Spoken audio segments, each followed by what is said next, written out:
நாளை ஏகாதசி திதியோடு சேர்ந்து வர்ற 2வது சனிக்கிழமை.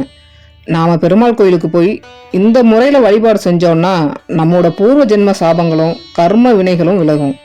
பெருமாளுக்கு உகந்த மாதமான புரட்டாசி மாதத்தில் பெருமாளுக்குரிய சனிக்கிழமை அன்னைக்கு அவருக்கு உரிய திதியான ஏகாதசி வர்றது ரொம்ப ரொம்ப சிறப்பு. நாளைக்கு பெருமாளுக்கு ரொம்ப உகந்த நாள். அதனால் கண்டிப்பாக கோவிலுக்கு போய் பெருமாளை கும்பிடுங்க.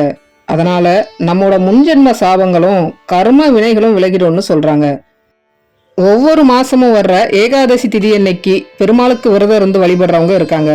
அதே மாதிரி புரட்டாசி சனிக்கிழமை அன்னைக்கு விரதம் இருந்து வழிபடுறவங்களும் இருக்காங்க. இந்த ரெண்டுமே சேர்ந்து வர்ற இந்த நாள்ல பெருமாளை கண்டிப்பா வழிபடணும். பொதுவாகவே ஏகாதசி திதி அன்னைக்கு விரதம் இருந்து பெருமாளை வணங்குறவங்க எப்பேற்பட்ட பாவத்தை செஞ்சிருந்தாலும் பாவங்கள் எல்லாம் விலகி வைகுண்டத்துக்கு போயிடுவாங்கன்னு புராணங்கள்ல சொல்லப்பட்டிருக்கு.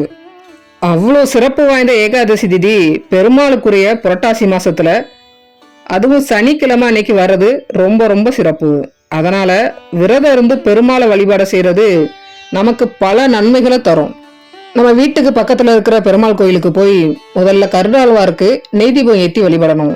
அப்புறம் பெருமாளுக்கு துளசி மாலையும் தாயாருக்கு வாசனையான பூவும் வாங்கி கொடுத்து வழிபடணும். மகாலட்சுமி தாயாருக்கு மஞ்சள் வாங்கி கொடுத்தா நம்ம வாழ்க்கையில பல நன்மைகள் நடக்கும். அப்புறம் ஆஞ்சநேயருக்கு நல்லெண்ணெய் தீபம் ஏற்றி அவரை 21 முறை வலம் வந்து வழிபாடு செய்யணும்.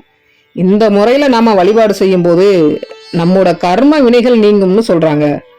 இதோடு மட்டும் இல்லாம சக்கரத்தாழ்வாருக்கு நெய் தீபம் ஏற்றி 27 முறை அவரை வலம் வந்து வழிபட நம்மோட முன்ஜென்ம சாபங்களும் கர்ம வினைகளும் விலகுங்கிறது உறுதி. பெருமாளுக்கு உகந்த இந்த நாளை தவற விட்டுறாம பக்கத்துல இருக்கிற பெருமாள் கோவிலுக்கு போய் இந்த முறையில வழிபட்டோம்னா நம்மோட கர்ம வினைகளும் முன்ஜென்ம பாவங்களும் நீங்கும் அப்படிங்கிறது ஐதீகம்.